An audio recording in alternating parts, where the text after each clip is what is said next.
Hi, I'm Carolyn of the Wedding Pantry, and here on this channel I'd really love to share with you some great tips and tricks, some do's and don'ts that I have learned over my 10 years in this industry. Very quickly, yes, one of the main things is what I do. And a lot of people, when I meet them at weddings, will comment on what a glamorous profession it is, what a great job I'm doing, and that must be so glamorous doing this job. Very, very much what they see is what I allow them to see in terms of that, so they do get to see the more glamorous side of it. But the reality is that it's a bit like the duck on calm morning, very calm on top, and the legs are madly paddling away underneath, keeping everything going. And at the end of a wedding week setup, my legs are currently covered in bruises. I have a pile of washing, etc. to sort out, so it's definitely not all glamorous. So some things that I usually help with, just a quick example of what can come up in particular on the actual wedding day, is the bride will be off enjoying herself because she knows I've got everything sorted and she can be stress-free and relaxing.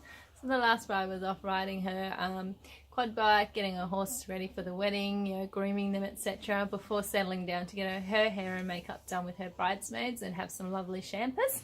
And for me, I was busily running around making sure that the flowers had arrived because they were running late, sorting that out, getting them put out in place, filling out and putting all the name tags in place, and sorting out where vendors could put their items. So there was a DJ and a band at that one, where the cake would go, where the bar could set up, where the vendors go, where they all plug in for their power.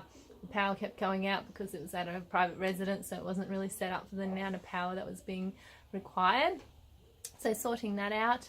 On the night of the wedding, the dance floor was getting very full and very busy, so quickly popping any furniture out of the way that wasn't needed at that time and that was just in the way of allowing people to really move freely and have a great night.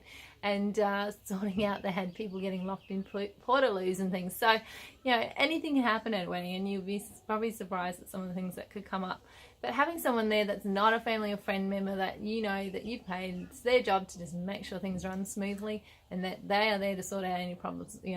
It's not up to them to make any decisions on it. They've done all that prior in meetings with me.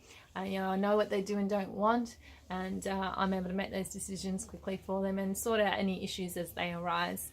The day after, or they usually have a chill that day, and then the following first day of the business week, I'm over there collecting any last things that haven't or even packed away on that night, and getting everything cleaned up. As I said, doing all the washing all the glasses and the linen, and obviously they don't have to worry about any of that also. So that's just a general breakdown of some of the things that happen on the actual day. There's a lot of planning that goes on beforehand.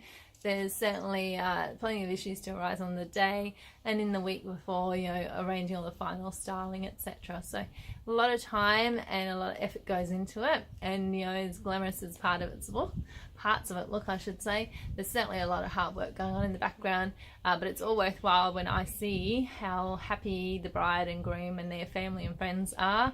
And I know that they've actually been able to really just enjoy their time with family and friends. Some of them they may not have seen for a long time, and they're able to actually just relax and take in that day together and have some really beautiful cherished moments and memories that will last a lifetime. And I'm so excited that I'm able to be a part of that. In my next video, I plan to actually discuss some different tips and tricks for you, and probably we'll work on what to say or do when you have some family or friends that are basically disagreeing with your styling choice and trying to steer you to do something more maybe along their lines. So that's all for today. I hope that you've enjoyed this first little introductory video, and that you'll come back and watch some more when I have some great news and some tips and tricks for you. Thank you.